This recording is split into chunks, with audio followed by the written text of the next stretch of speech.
The following is a Comfortably Zoned Radio Network production.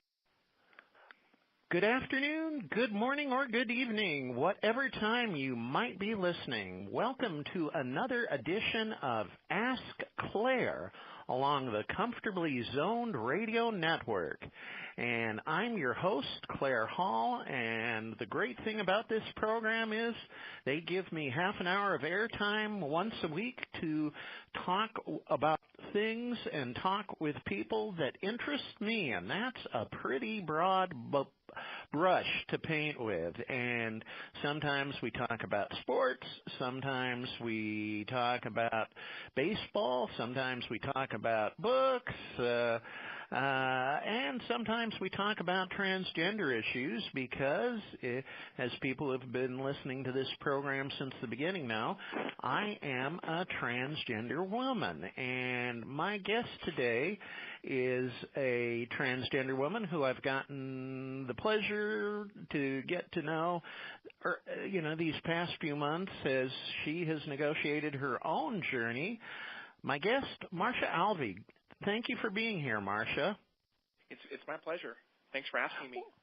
Well, you are somebody professionally. You have been working in the legal profession for a few decades here in Oregon, and, please tell me something about yourself, the kind of legal work you do, maybe what led you into wanting to become a lawyer, and I think that's a good place for starters. Well, I grew up in Coos Bay, Oregon in the 1960s and 70s, and I graduated from Marshfield High School in 1978, and quickly thereafter I went to Willamette University, ostensibly to play football and to wrestle. I was a football player and a wrestler in high school, and I graduated from Willamette in 1982 with a bachelor's degree in history and political science, and when you have those degrees, there's usually two things that you can do. You can teach or you can become a lawyer, and so I chose the lawyer path.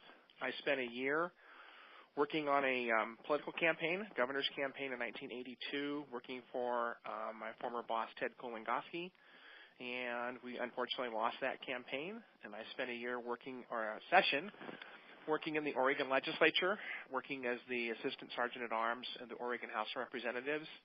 And then I went to law school at Lewis and Clark, and I graduated in 1986 and passed the bar in 1987.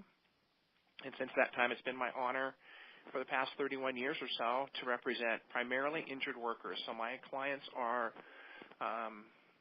workers who have been injured on the job through no fault of their own usually, and they've been denied benefits or their benefits are being challenged in some way, and I assist those workers in obtaining the benefits that are due to them.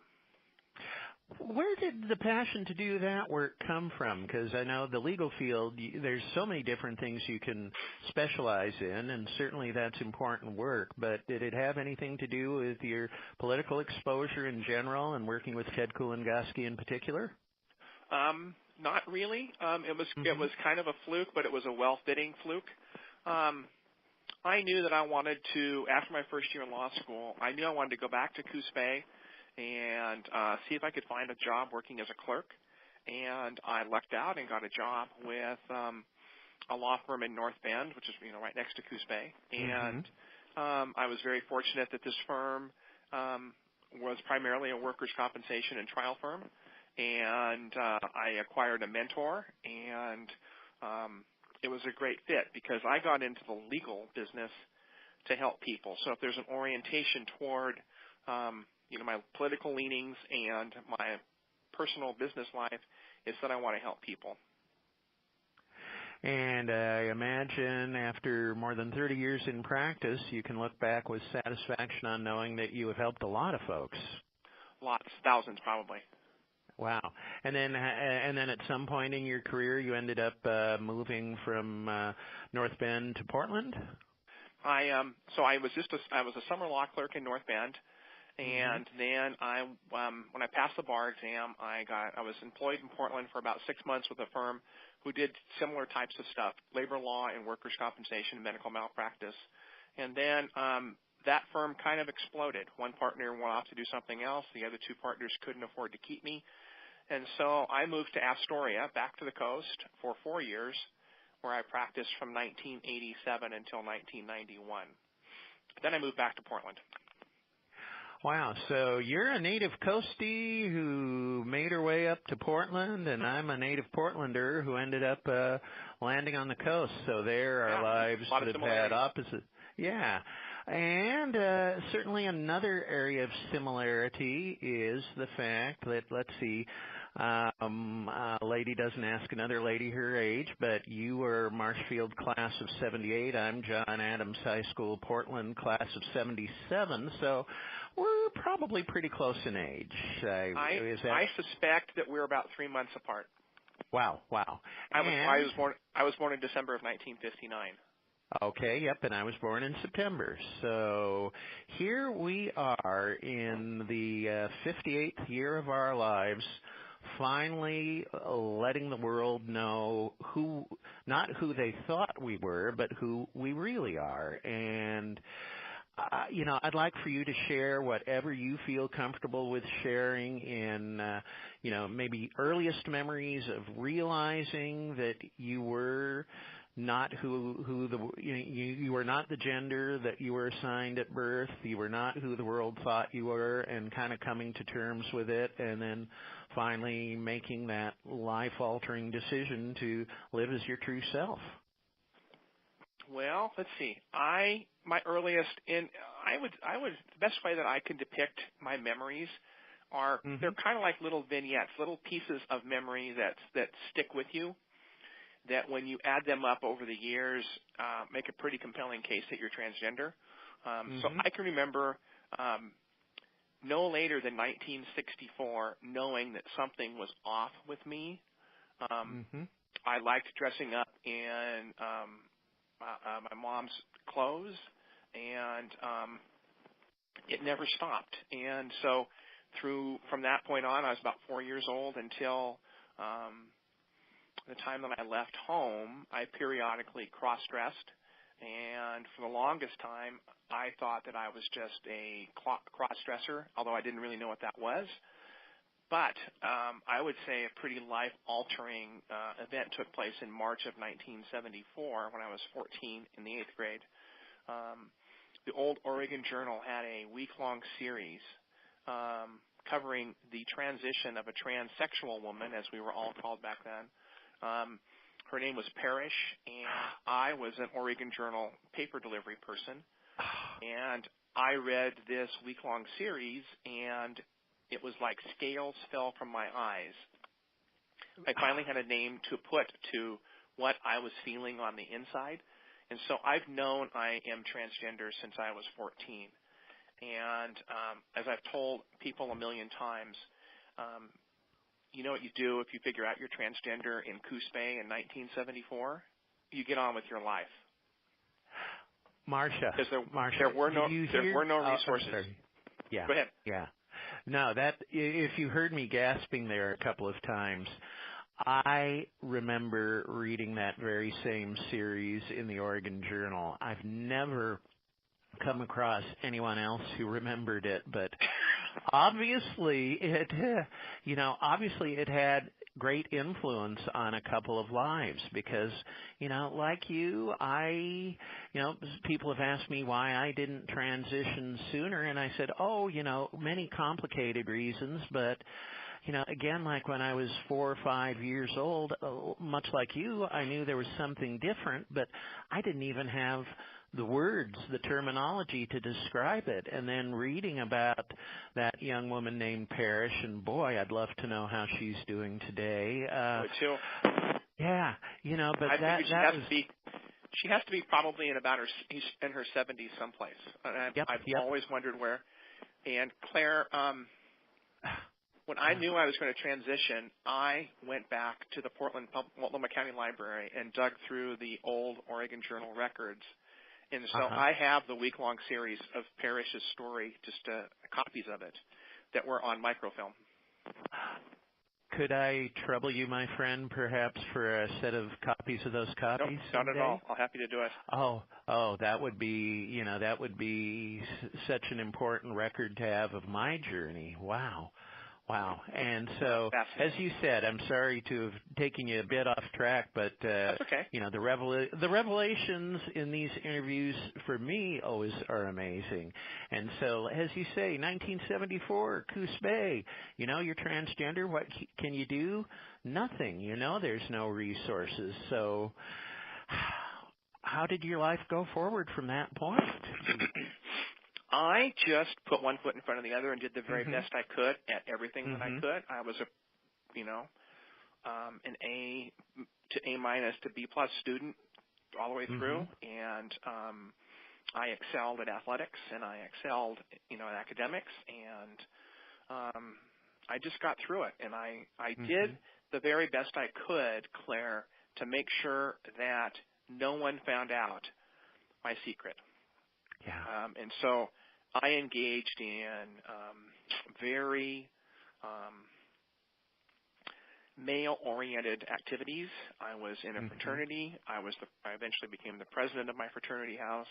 I was a football player. I was a wrestler. I did everything that most normal in quotes high school kids in Coos Bay in the 70s did.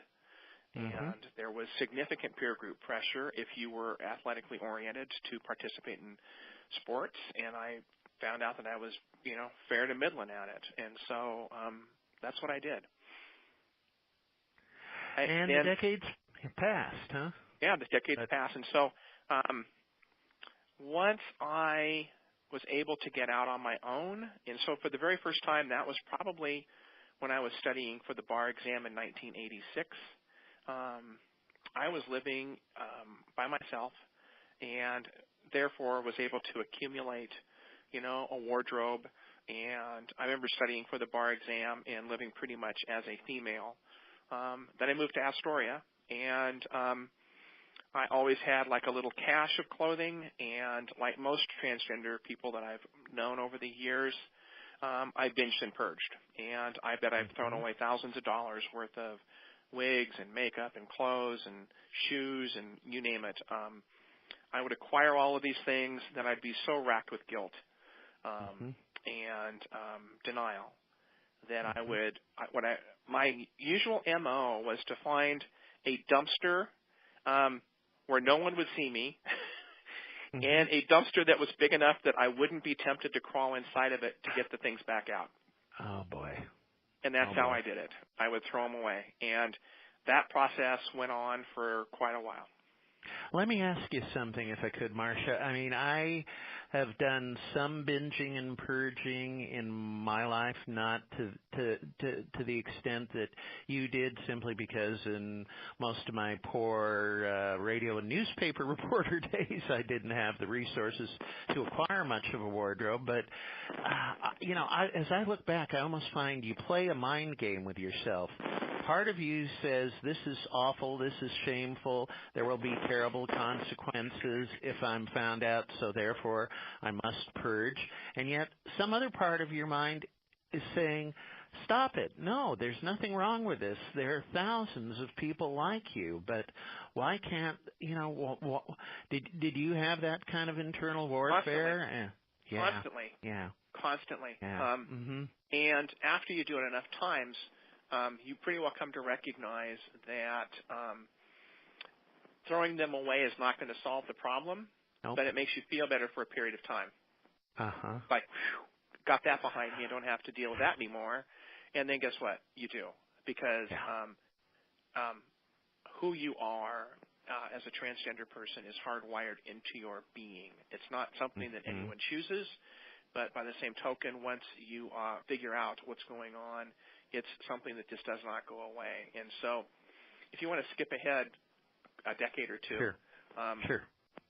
In about the fall of 2011, the dysphoria became so severe, so almost incapacitating, that I had to think about what the next thing I had to break my emotions and my activities down to trying to figure out what was the next thing that I had to do. And Claire, oftentimes the next thing would be pick up that pen, because I was so incapacitated by the noise in my head, by the feelings of being disconnected, and those thoughts were all pervasive and were out of control.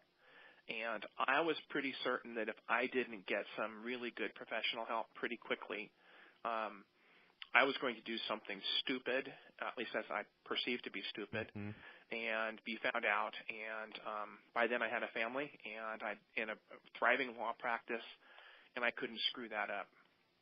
And so I found a therapist in Portland, and she's been my therapist for the last 6.5 years, and she has been tremendous, a tremendous person who has helped me work through what needs to be worked through and allowed me to make my transition on my own timeline, and also helping me deal with recognizing that there's nothing deficient about being transgender. It's just who you are. And Amen. Once I understood that, it was it was a huge relief, first off. So we talked, Heather and I, my therapist and I talked and talked. And my marriage ended in April of 2016. And I then moved out and had, again, space of my own, which allowed me to test my boundaries and to see where things stood and to see how I felt about things.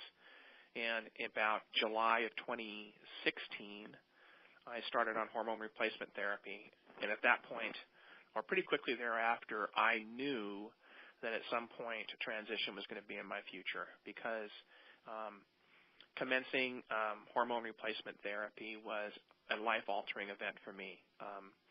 The world began to make sense. It was like fog had lifted, and I could experience life as it should be for the first time. And this is a really poor analogy, and I'm sure you've come up with analogies of your own to try to describe what that's like. But I tell people it's kind of like trying to run Windows software in an Apple machine. It might work okay, and if you're really proficient, you might get by. But once you run the correct software and the correct machine, things will fly. Things will be much better. And I like that. And what I tell people, Marcia, is that it only took 3 weeks in, and all of a sudden I felt this sense of calm, of inner peace, of rightness, but the strongest feeling of all was a confidence that I'd never known before in my life, and just my brain telling me, yes, this is the way you were always supposed to have felt. And isn't that a glorious feeling, huh? That's exactly the feeling I've had. So yeah. No, and at that point I knew that I felt like I was home, and I knew that I did not want to stop taking hormone replacement therapy. And as a result of that, there's certain lots of physical changes that occur with hormones, and to me, those are completely secondary. They're nice, but the tremendous feeling of well-being, of correctness, of being in sync with yourself was the reason I knew that I probably would never stop taking them. And the result of that is, along the way, my body changed, and those changes were getting harder and harder to hide. And finally, I couldn't anymore. So that's when I started making real plans to transition. And I started that the transition plan took almost a year to come up with and to implement, because I had a lot of moving pieces. I had a family. I have a very big, thriving law practice. And it took a lot of planning, and I've had a lot of good, really tremendous help from folks who cared about me in the planning process, including my staff. And so it took a long time to figure out. I was spurred along the way because I had my very first college roommate, a retired state police officer, died very suddenly of the effects of treatment for leukemia. And, he was gone in the span of a month, maybe 2 months. And that just shocked me. That was in October of 2017, so just about a year ago. And I said at that point, Marcia, you need to just get on with it. Mm-hmm. And so then the planning that I had been doing, which was the kind of seeing if things were viable, it switched from kind of being an inquiry to being a set plan heading toward transition. And so July 23rd of this year, I came out to the world in kind of a very public way. I was a fairly public person. I was the president of the Oregon Trial Lawyers Association, and so I was pretty well known in a lot of political circles, particularly Democrats in Oregon. And as a result of that, I was pretty well known. So the fact that the prospect of me transitioning quietly in what we transgender folks call stealth, just kind of flying under the radar, was not going to be a possibility. My transition was going to be very public. And so once I got my head wrapped around the fact that it was going to be public, it became pretty clear that I better just own that, and make the best of it.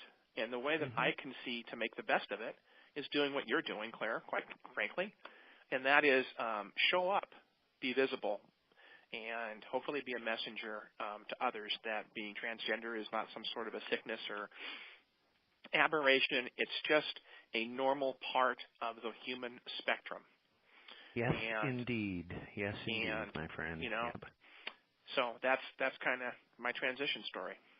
Yeah, and let's see, you reached out to me a few months before going public through Facebook. Again, Democratic political circles in the state of Oregon, even though there's 4 million people in this state. In some ways, I think of it as a big, small town, and though we had never met, it turns out we had several mutual friends. And when you shared your news with me, I was honored to be included in that circle. And and then we met in Portland at the Portland Pride event before you were fully public. But was that your first public outing as Marcia? That was my first. That was my first.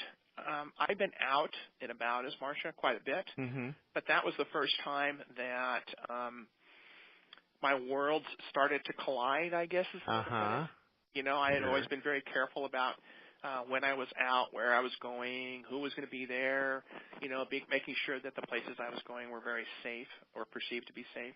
The Pride Parade on both Saturday and Sunday was the first time where I just said to hell with it. And so there were a large number of Democratic Party office holders at the Pride Parade on Sunday, and I knew all of them. And so they all got to meet Marcia very unexpectedly, and the reception was very warm and supportive, and it was tremendous. And you were within feet while this was happening. Yeah, and a lot of them were saying hello to me as well. So we should have had a sign, Democrats transgender twofer or something. Forgive my punnery. As you get to know me better, you'll know that I'm. But and then a few weeks later, when you did formally come out on Facebook, and I saw the tremendous level of affirmation and support that you received and have continued to receive, it really did my heart good. Exceptional, not that I expected anything otherwise, knowing the circles that you live in, knowing the state that we live in. But, unfortunately, 2018 in some ways is maybe not the best of times to be a transgender person in America. And can we talk just a little bit about that? I mean, in the 2016 presidential campaign, Donald Trump and he made all kinds of statements that have since had no relationship to reality, but he said he would support LGBTQ rights when asked if Caitlyn Jenner could use the ladies' room at Trump Tower. I remember the clip of him saying she could use whichever one she was comfortable with. And in the last few weeks, we've had a leaked administration memo basically saying that there would be a reversal of federal policy that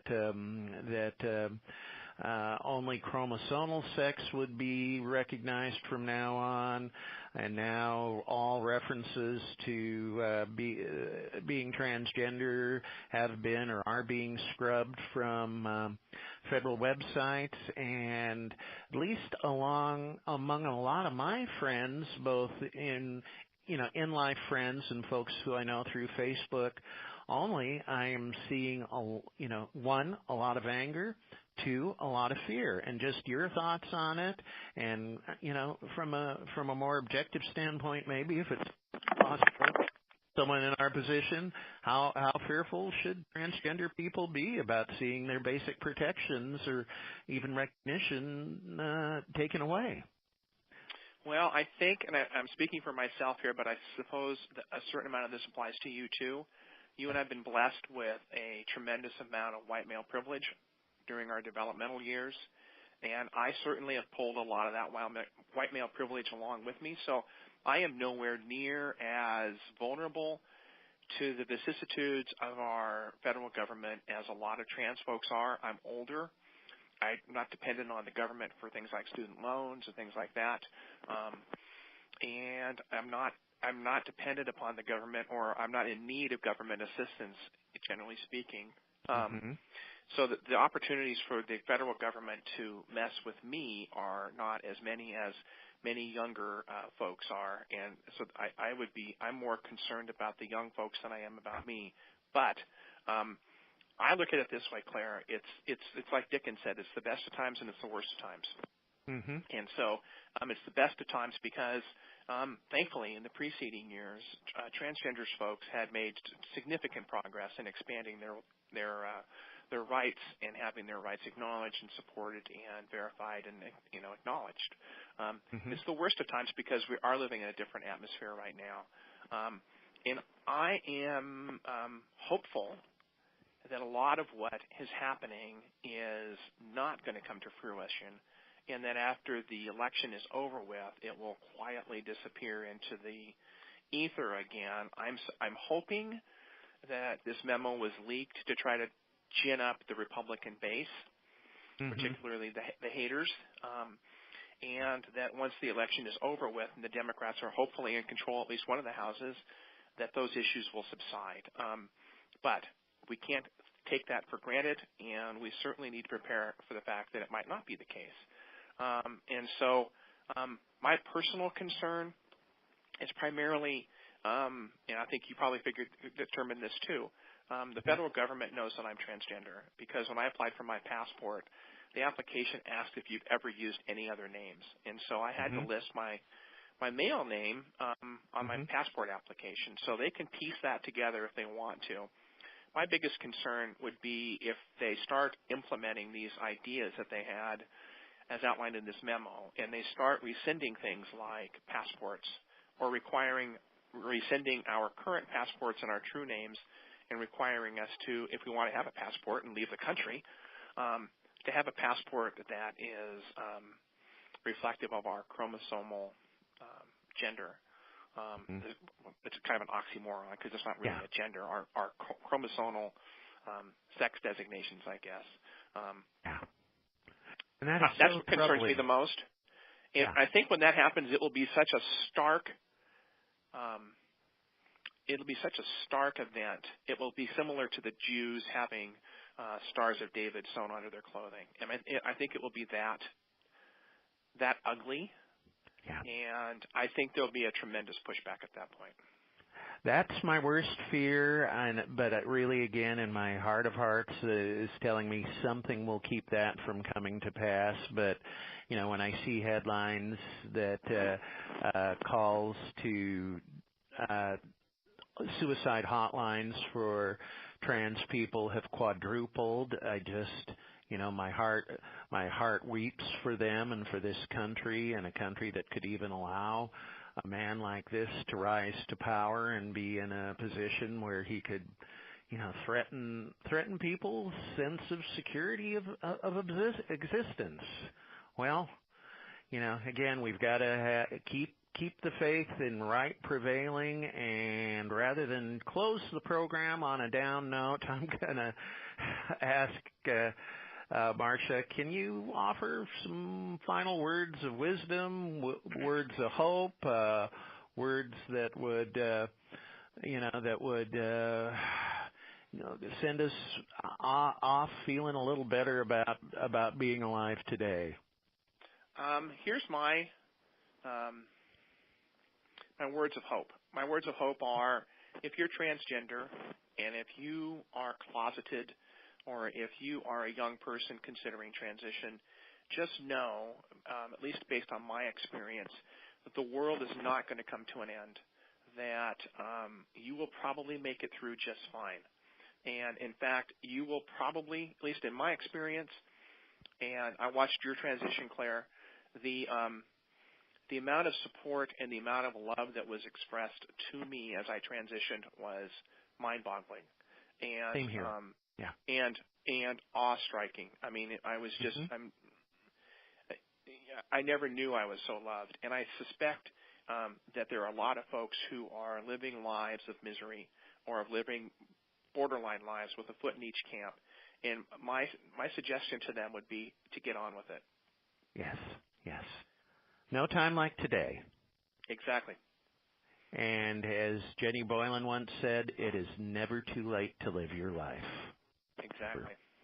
Marcia Alvey, thank you for an illuminating and really an uplifting conversation. And until next time on Ask Claire, I will continue to steal an old sign-off line. Happy trails to you all until we meet again.